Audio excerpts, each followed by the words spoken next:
ये तो हमारी गाड़ी है।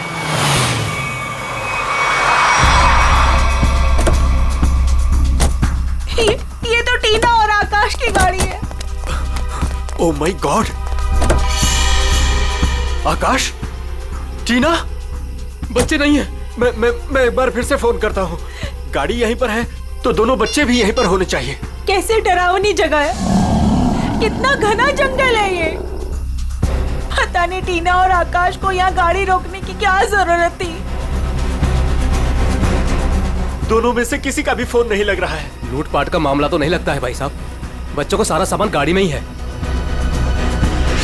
ऐसे बीच सड़क पे बच्चे गाड़ी छोड़ के गए कहाँ? समझ में नहीं आ रहा मेरे दोनों बच्चे कहाँ चले गए, क्या हो गया उनको। मीरा कुछ नहीं होगा हमारे बच्चों को। शांति रखो, घबराओ मत। और यहीं कहीं आसपास देखते हैं। आकाश, टीना, आकाश, आकाश, आकाश, मेरी आवाज सुनाई दे रही है? आकाश, आकाश, टीना। पता नहीं इस घने जंगल में बच्चे कहाँ चले गए। मीरा, गाड़ी यहाँ पर है तो बच्चे भी यहीं पर होने चाहिए।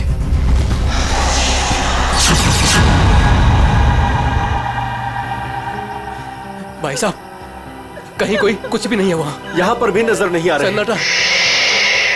चुप हो जा।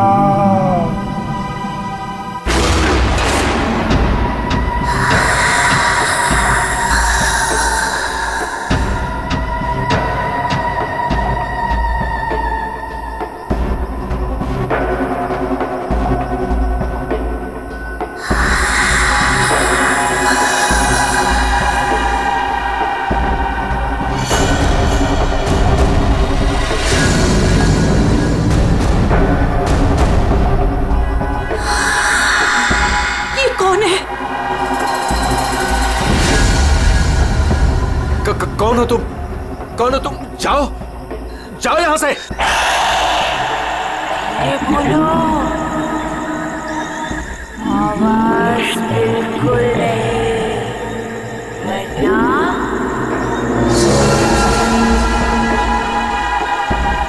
वो आ जाएगी। कौन आ जाएगी? कौन आ जाएगी?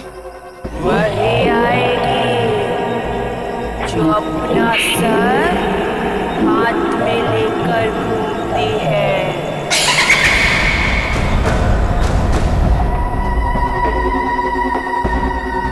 वो आ जाएगी। चलो यहाँ से, जल्दी, आ जाएगी। चलो यहाँ गाड़ी से, में बैठो, चलो यहाँ से। जल्दी। वो आ जाएगी। वो आ जाएगी। वो आ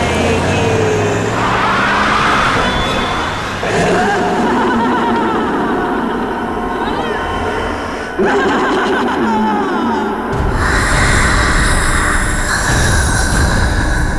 आ जाएगी।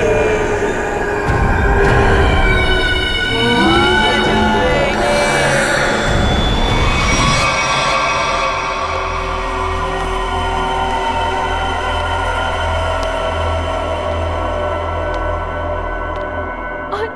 और तभी एक औरत आई। उसका सर नहीं था। वो मुझे मारने आई थी। वो मुझे मारने आई थी। उसका कटा सर उसके हाथ में ही था। वो मुझे मार डालेगी। वो मुझे मार डालेगी। बचा लो मुझे। वो मुझे मार डालेगी। ये क्या हो गया मेरी वत्सला को? कैसे बर्ताव कर रही है? अब क्या करूं मैं?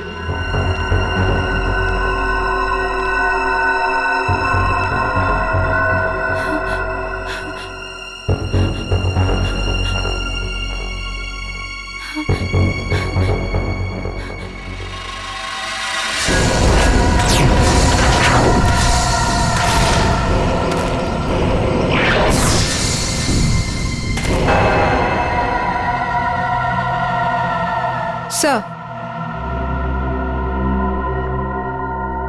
उसके बाद क्या हुआ? उसके बाद वो कटे सर वाली औरत मेरी तरफ घूम गई। मैं डर की वजह से पीछे हट गई। वो मेरी तरफ बढ़ती रही। वो अपना कटा सर मेरे चेहरे की तरफ फेंक। नहीं,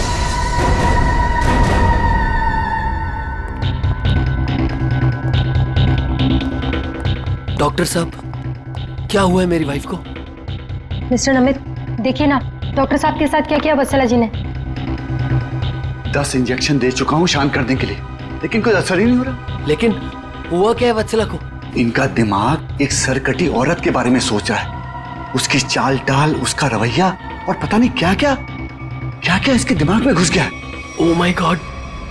डॉक्टर साहब, मेरी वाइफ ठीक तो हो जाएगी ना? कुछ कह नहीं सकते, लेकिन ये चेंजेस आपने इनमें कब महसूस की? कल रात वत्सला की गाड़ी दहलिया रोड पे खराब हो गई थी। मैं इसे लेने वहां गया, तब से इसकी हालत ऐसी है। देखिए मिस्टर नमित, इनकी हालत बहुत नाजुक है। मेरी मानिए तो इन्हें फौरन हॉस्पिटल में एडमिट कर दीजिए। सर, मुझे तो लगता है कि वत्सला जी के साथ जो कुछ भी हुआ है ना, दहलिया रोड पे ही हुआ है। श्रवण, हमने कहीं वहां से आकर कुछ गलती तो नहीं की ना?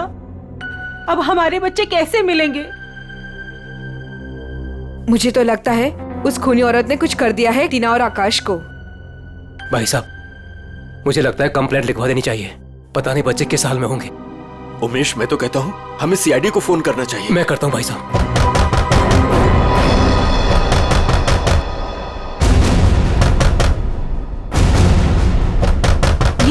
इस तरह से दरवाजा कौन पीट रहा है? मैं देखता हूं।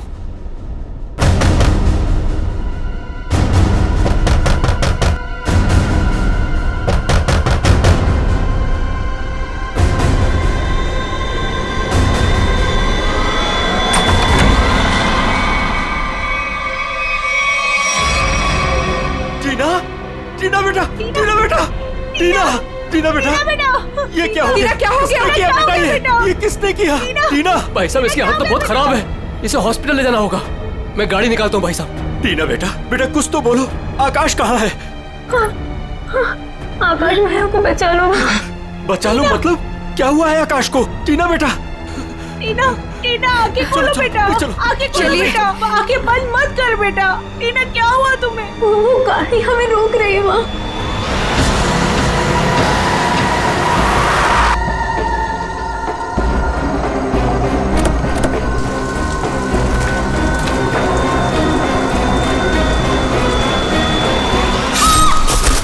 ये कहाँ जा रहा? टीना बेटा, आंखें खोलो बेटा। टीना, तुम हमें छोड़ के नहीं जा सकती।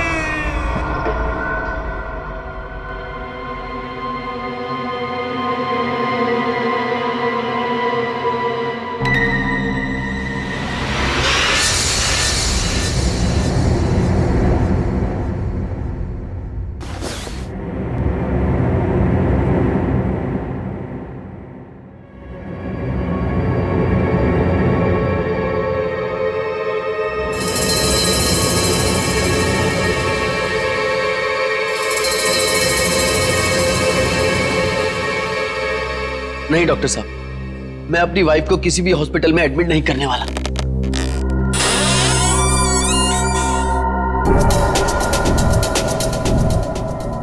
आपसे पहले भी 4 और डॉक्टरों ने मुझे यही एडवाइस दिया। अब मेरी वत्सला का इलाज मेरे घर पर ही कीजिए ना डॉक्टर साहब।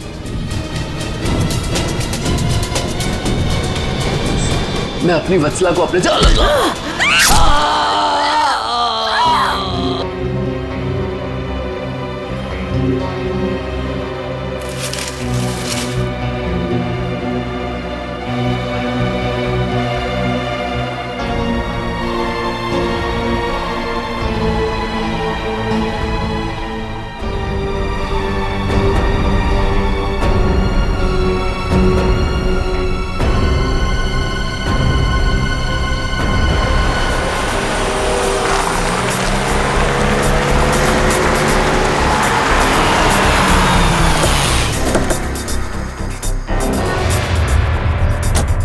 आइए इस तरफ, यहाँ पर आइए।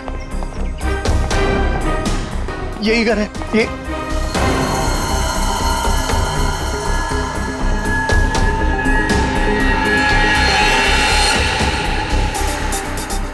तो यहाँ पे जबरदस्त हाथापाई और तोड़फोड़ हुई है। चारों तरफ खून, सामान बिखरा पड़ा है। मिस्टर अमन, आपको कल रात ही हमें खबर कर देनी चाहिए थी। लेकिन सर, नमित के शरीर पर इतना खून देखा कि मैं डर गया था। हाँ सर। जिस किसी भी हथियार से विक्टिम पर हमला किया गया है वो हथियार काफी तेज धार वाला होगा। सालुंके साहब, आपको कैसे पता चला? ये देखो, ये छोटी छोटी बूंदें देख रहे हो खून की, ये एक धार नहीं, सीधी। सर लगता है किसी चाकू या छोटे खंजर का इस्तेमाल किया गया है। पता नहीं जिसको भी इसने मारा है वो जिंदा है या नहीं। और ये खून से सने हुए पांव के निशान ये तो घर के अंदर की तरफ जा रहे हैं। तो यहाँ पर नमित के अलावा कोई और भी रहता है क्या? हाँ, उसकी वाइफ। ओह माय गॉड, कहीं उससे तो कुछ नहीं हो गया। अभी जी, एक देखो सर।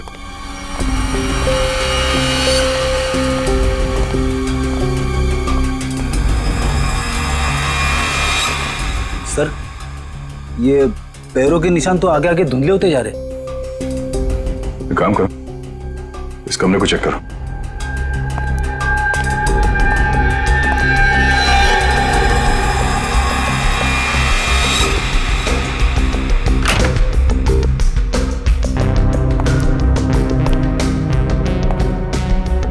बेड पर तो कोई खून नहीं।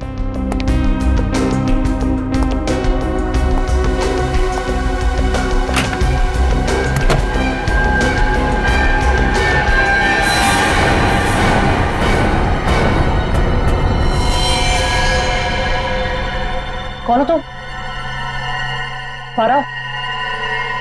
बाहर आओ।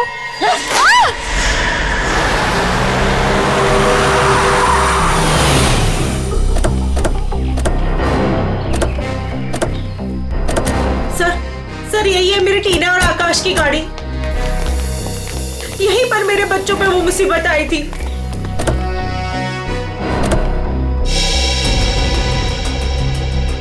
सर वो उस जगह पे खड़ी थी वो भयानक दिखने वाली लड़की। हाँ सर उसी ने हमारी बेटी को मार डाला है और वही हमारे बेटे आकाश को लेकर गई है। सर गाड़ी के अंदर तो सब ठीक ठाक ही लग रहा है। और सर, हाथापाई के भी कोई निशान नहीं। अच्छा, हाँ, सड़क पे भी जैसा लग नहीं रहा है कि कुछ हुआ है। क्या टीना ने एग्जैक्टली क्या कहा था? सर वो बता रही थी कि आकाश भाई को बचा लो। बचा लो मतलब क्या हुआ आकाश को? वो ठीक तो है ना बेटा? सर कहीं मेरे आकाश को कुछ हो तो नहीं गया? सर उसके हाथ में कल रात को हंसिया था। हंसिया? सर हो सकता है कि शायद आकाश अभी भी उस औरत के कब्जे में हो और टीना किसी भी तरीके से वहां से भाग गई हो सकता है वो जो कोई भी लड़की है शायद आकाश को जंगल में ही ले गई होगी। हाँ सर, हो सकता है आकाश अभी तक जंगल में ही हो। चल के देख लेते हैं। सर हम भी चलते हैं आपके साथ। नहीं, आप लोग यहीं रुकिए, जंगल थोड़ा खतरनाक है। एक्चुअली आप लोग घर जाइए, कुछ भी पता चलता आपको फोन कर देंगे। ओके? ठीक है सर।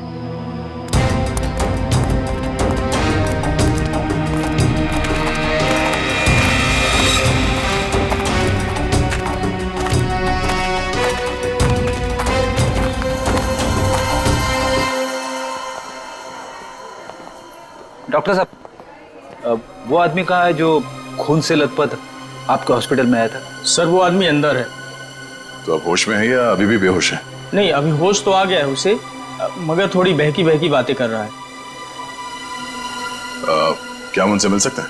जी बिल्कुल, आइए।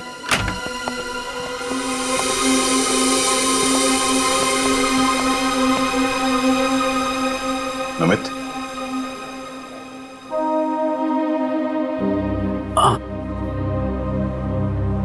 कौन?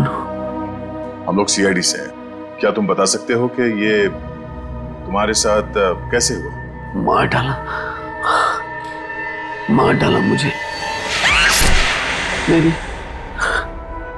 मेरी वत्सला ने मुझे मार डाला। पूछिए अमन से। मुझे रोज पिटती थी, पर मैंने कभी भी गुस्से से उसे नहीं घूरा। हाँ सर, मैं हमेशा इस बेचारे की दर्द भरी आवाज सुनता था। मैं समझ जाता था कि भाभी जी का बेलन इसके सर पर बज रहा है। नमित, हम तुम्हारी पत्नी से मिल चुके हैं। कुछ ना कुछ तो गड़बड़ हुआ है उसके साथ, लेकिन अचानक वह ऐसा बर्ताव क्यों करने लगी? भगवान, पता नहीं, जब से दहलिया रोड से आई है किसी सरकटी औरत के बारे में बात करती है और किसी पर भी टूट पड़ती है, जैसे जान ले लेगी वो किसी की भी। फिर दहलिया रोड, मतलब जो भी गड़बड़ है वो इस दहलिया रोड पे ही है।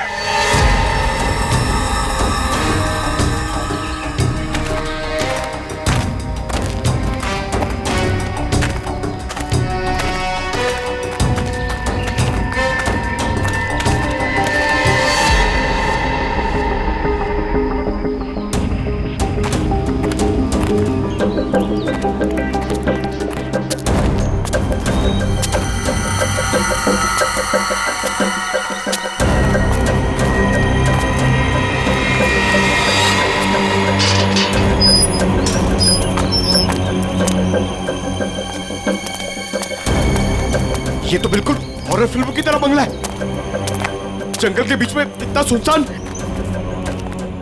लगता है ये टीना और आकाश इसी घर में आए होंगे।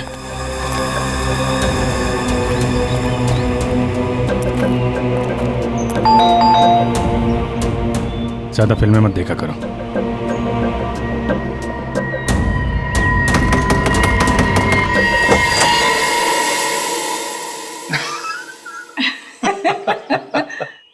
बहुत अच्छा लगा, इतने सुनसान जंगल में भी कोई हमें मिलने आया। एनीवेज, मेरा नाम डीके है और ये मेरी धर्म पत्नी रागिनी। अरे आइए ना आप लोग, अंदर आइए, बाहर क्यों खड़े हैं? प्लीज आइए आइए आइए। सर, ये लोग तो बहुत अजीब हैं। ये तो हम लोग से ऐसे बात कर रहे जैसे हम लोग इनके रिश्तेदार हैं। काफी अच्छा घर है। Thank you. आसपास दूसरा कोई घर नहीं दिख रहा है, तो इतने सुनसान जंगल में आपने ये घर बनाया है?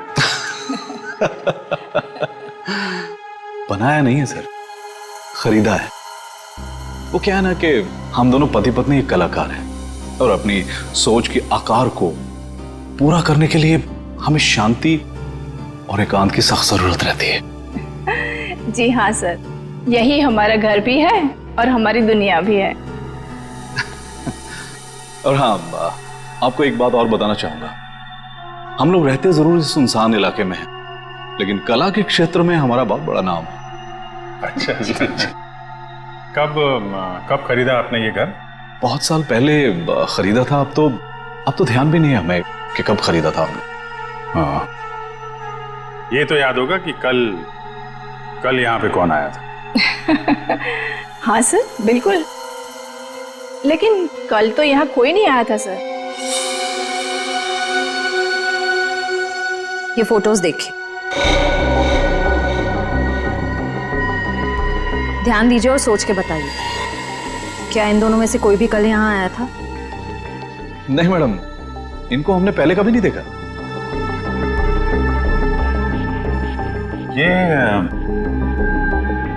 ये कौन है? ये हमारी बेटी अंशिता। 14 जुलाई 2013 को प्लेग की वजह से इसकी मृत्यु हो गई थी।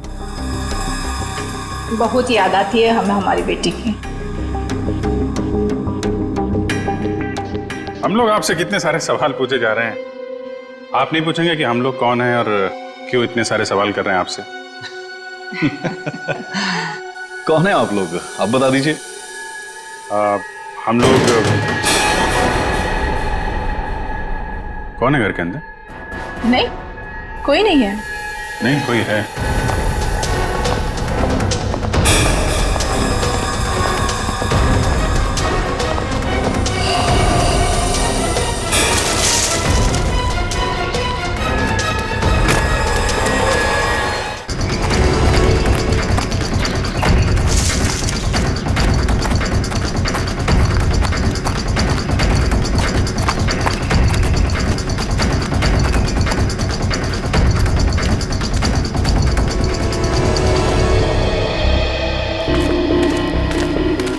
आया तो इस तरफ ही था। कहीं हमें देखकर छुप तो नहीं गया? हो सकता है आकाश भी उसी का साथी होगा शायद। देखते हैं।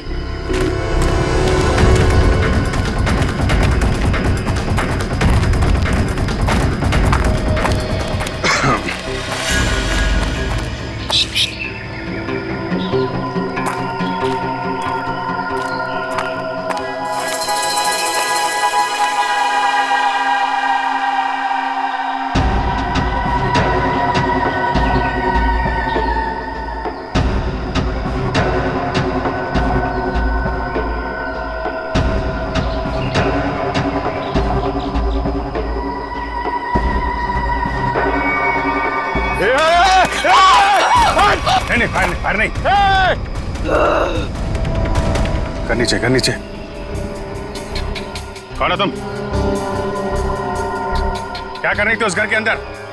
हसिया नीचे फेंको। टीना को तुमने मारा था ना? आकाश का है। धीरे बोलो, वो सुन लेगी। वो तुम्हारे पीछे खड़ी है।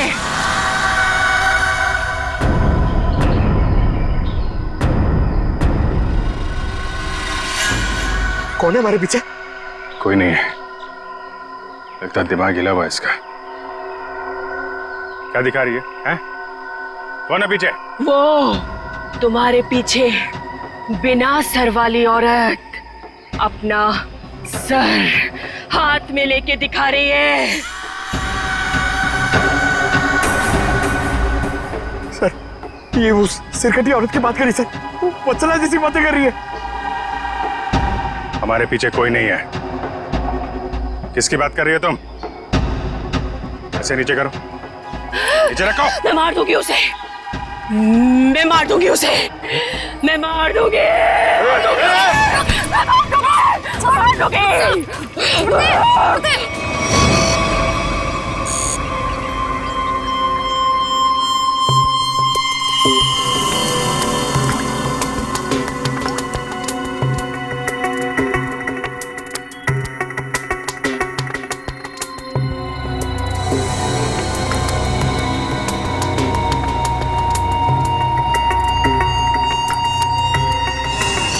डॉक्टर मल्लिका, आप भी वही सोच रहे हैं जो मैं सोच रहा हूँ? यस सर, पर ये है क्या? थोड़ा बहुत तो पता चला है, पूरा तो टेस्ट होने के बाद पता चलेगा।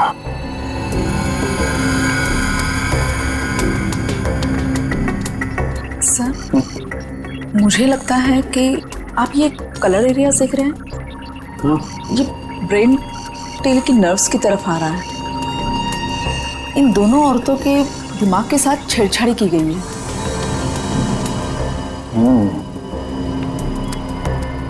सर, इनकी याददाश्त से छेड़छाड़ की गई है। इनको कोई नेचुरल रोग या दिमागी बीमारी नहीं, इनकी तो मेमोरी ही बदल दी गई है। मतलब ये कि आर्टिफिशियल मेमोरी भर दी गई है इनके दिमाग में। Yes sir. क्या आर्टिफिशियल मेमोरी भर दी गई है? हाँ जी। मतलब ये दोनों औरतें जो देख रही थी या बोल रही थी, इनके दिमाग का वहम नहीं था? बिल्कुल नहीं था। दरअसल क्या होता है कि इंसान के बचपन से लेकर के उसके बड़े होने तक उसकी जिंदगी की तमाम यादें उसके दिमाग में एक डिस्क की तरह से जमा हो जाती है, कुछ इस तरह से। और फिर कोई एक दिन गर्दन के पीछे ऐसा इंजेक्शन लगा देता है, ये देखिए, यहां दिख रहा है, जिससे ब्रेन में कंपार्टमेंट्स बन जाते हैं और जिंदगी की सारी याद ब्लॉक हो जाती है। इंसान एक सेमी कॉन्शियस स्टेट में चला जाता है, आधी बेहोशी की हालत में। के बाद फिर क्या होता है? इसमें इंसान के दिमाग को सुन कर देने वाला ड्रग दिया जाता है। इंसान अगला पिछला सब भूल जाता है। आप सुन सकते हो, समझ सकते हो, लेकिन आप रिएक्ट नहीं कर सकते। और फिर इस हालत में उसको एक कटी सिर वाली औरत दिखाई जाती है और उसके कानों में बार बार ये बातें सुनाई जाती है कि ये लोग आपको मारने वाले हैं और ये सारे इंसान आपके दुश्मन हैं और आपको उनको मार देना है। ड्रग के असर की वजह से दिमाग कुछ इस तरीके का दिखाई देने लगता है। हर याद को दबाकर, सप्रेस करके उसे सिर्फ उतना ही हिस्सा याद करने के लिए दिया जाता है जितना कि बेहोशी की हालत में उसे सुनाया या दिखाया गया था। सर, यानी कि इन दोनों औरतों ने सच में एक सरकटी औरत को देखा और होश में आने के बाद दोनों को सिर्फ उतना ही याद है। बिल्कुल। वरना सोचो, दो लड़कियां जो एक दूसरे को जानती नहीं, पहचानती नहीं, वो एक ही समय पर एक ही जैसी बात कैसे सोच सकती हैं? मतलब इनकी मेमोरीज को बदल दिया गया है। ड्रग्स कौन सा इस्तेमाल किया गया इनके ऊपर? डोडियन और हेपिस जैसे न्यूरॉन अफेक्टिंग ड्रग्स। ये ऐसी दवाइयाँ जो ब्रेन की मेमोरी लोकेशंस को नष्ट कर देती है। आपको ये भी याद नहीं रहेगा कि आप हैं कौन, और आपको उतना ही याद रहेगा जितना आपको बताया जाएगा। हमारे टेस्ट में भी काफी ऐसे ड्रग्स मिले हैं जो याददाश्त मिटाने के लिए काफी हैं। और हाँ, इन्हें हल्के इलेक्ट्रिक शॉक्स भी दिए गए। मुझे नहीं लगता ये लड़कियां कभी भी ठीक हो सकती, क्योंकि इस बीमारी का अभी तक कोई एंटीडोट इजाद नहीं हुआ है और हिप्नोसिस में महीनों लग जाएंगे। और फिर भी इस बात की गारंटी नहीं है कि इनकी खोई हुई मेमोरी इन्हें वापस मिल सकती है। अरे सर, ये सब सुन सुन के मेरा सर फटने लग रहा है। सर, आप मेरा ब्रेन मैपिंग कर लीजिए। डहलिया रोड के बंगले के मालिक डीके, रागनी और सड़क पे खड़ी उस लड़की का राज तो अब डहलिया रोड पे जाके ही पता चलेगा। तो थोड़ा घूम आते हैं डहलिया रोड।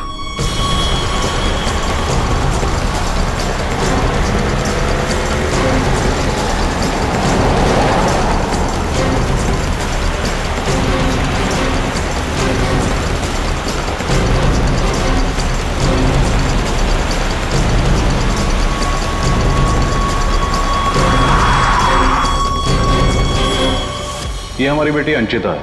14 जुलाई 2013 को प्लेग की वजह से इसकी मृत्यु हो गई थी। ये तो वही लड़की है, डीके और रागिनी की मरी हुई बेटी। मेरी मदद कीजिए प्लीज। कैसी मदद? मेरा मतलब क्या मदद चाहिए आपको? मेरे मम्मी पापा अचानक से बेहोश हो गए। मैंने बहुत कोशिश की उन्हें उठाने की, पर वो नहीं उठे। कहाँ है आपके मम्मी पापा? घर पे आके देखिए ना प्लीज, पास में है। चलिए आइए।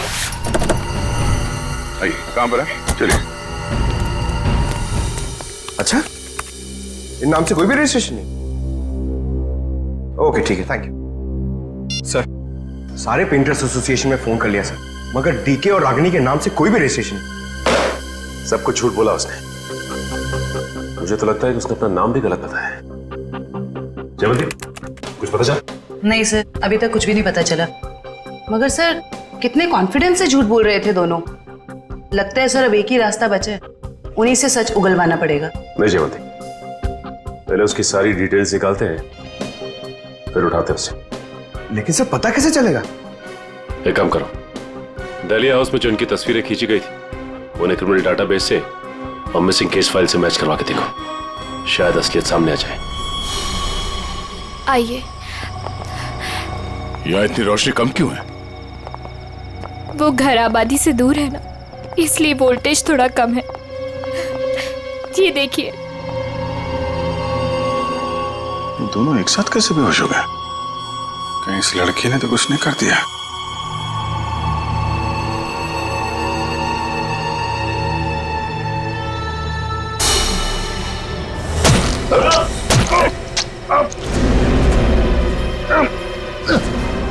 ठीक है।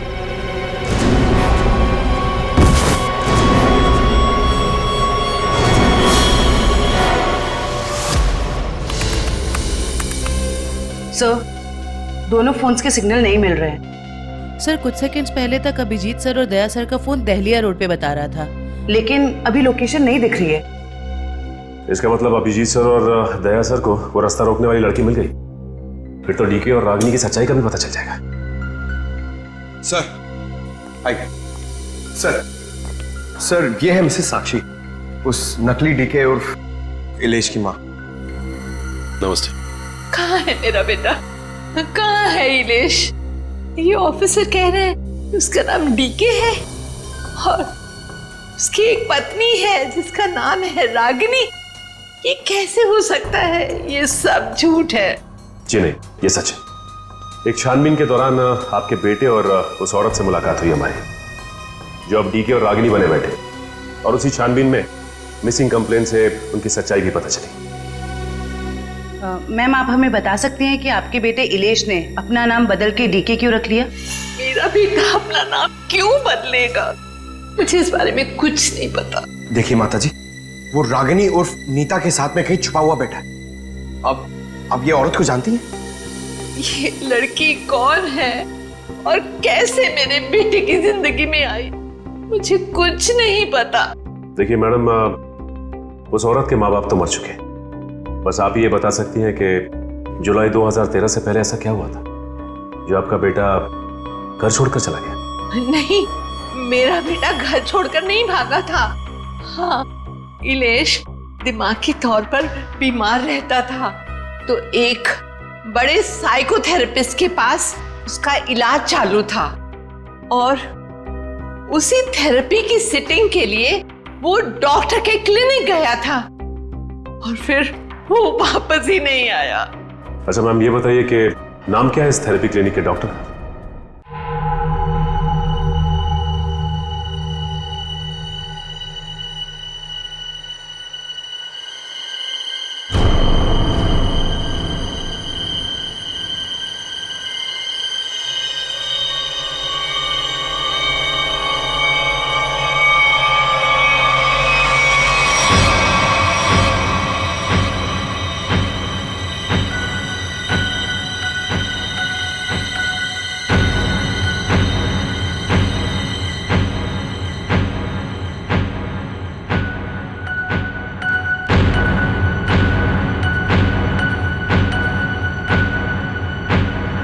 मारो, बचा लो खुद को, मार डालो।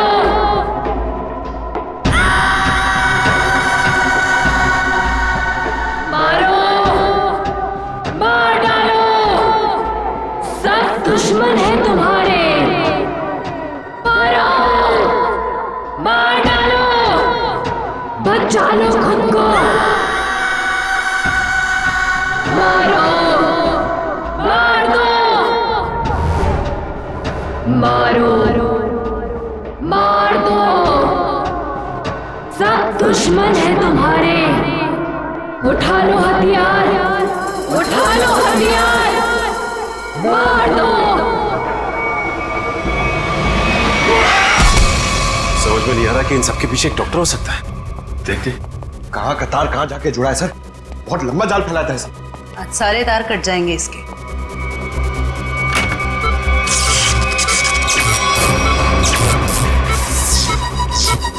Oh my God!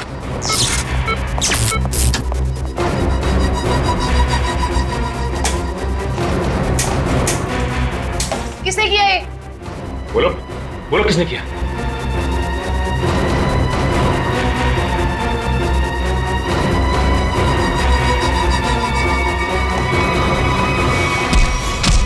बता कौन है इन सबके पीछे? तुम उस बिना सर वाली औरत के साथ मिले हो ना? मैं नहीं, तुम उस सरकटी औरत के साथ मिले हुए हो। मैं जानता हूं, मैं छोड़ूंगा नहीं तुमको। तुम और उस औरत दोनों को खत्म कर दूंगा मैं। तुम मुझे मारना चाहता है ना? छोड़ूंगा नहीं तुम्हें।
सर डालिया रोड यही है। हो सकता है अभिजीत सर और दया सर यहीं कहीं होंगे।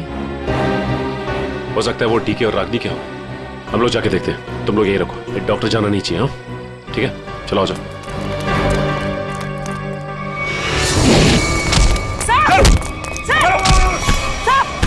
अभिजीत सर, क्या कर रहे हो आप लोग? सर क्या कर रहे हो आप लोग? संभालो। क्या कर रहे हो? अभिजीत सर, सर क्या कर रहे हो? Please, please. नहीं सर। चल जल्दी चल, एंटीडोट दे जल्दी। संभालो।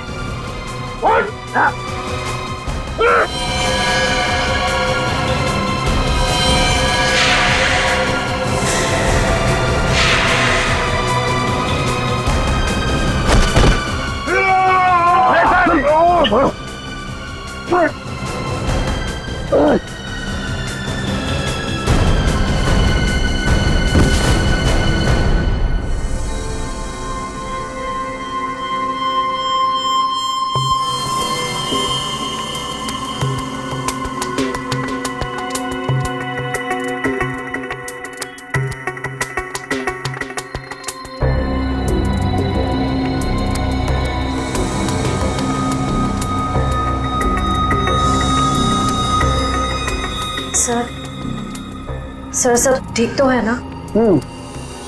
एंटीडोट ने असर शुरू कर दिया, थोड़ी देर में होश आ जाएगा दोनों को।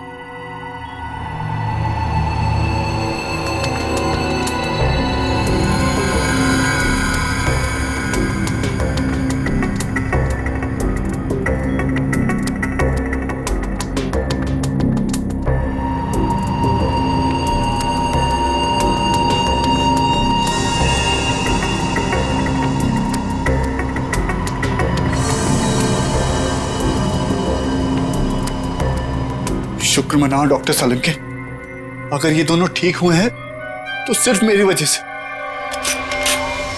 अगर अपने दिमाग का सही इस्तेमाल किया होता ना, तो एक मुजरिम की तरह इस हालत में नहीं खड़े होते, समझे?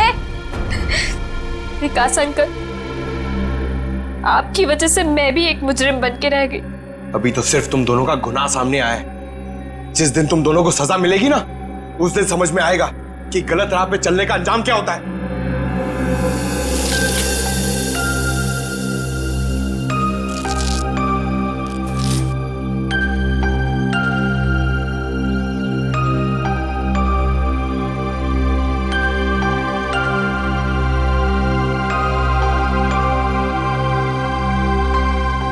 हम ये दहलिया रोड वाले बंगले पे? नहीं यार, न्यूरो सेंटर में है भाई।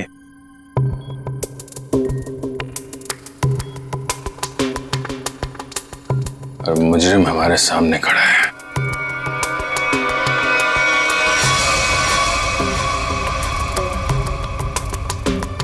अच्छा एक बात बताओ, तुम्हें अभी वो कटी हुई सिर वाली औरत और वो भयानक आवाज से तुम ही सुनाई देती? सर वो तो उस वत्सला के दिमाग में था, और वो जंगल वाली लड़की के दिमाग में भी वो जो हंसिया लेके घूम रहे थे।